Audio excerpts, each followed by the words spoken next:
Noong 2012, natutunan ko ang X-curve concept.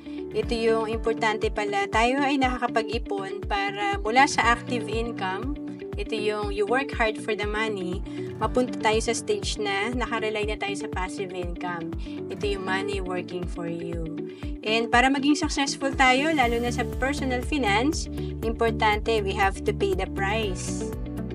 We have to pay in advance and pay in full.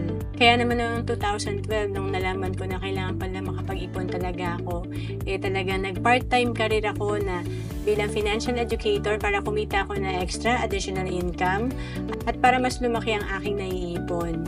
Kaya nga sabi, you have to pay in advance. Kasi kung hindi tayo mag-iipon, walang ibang taong nag-iipon para sa atin at lahat tayo magre-retire at tatanda at mawawala ng trabaho.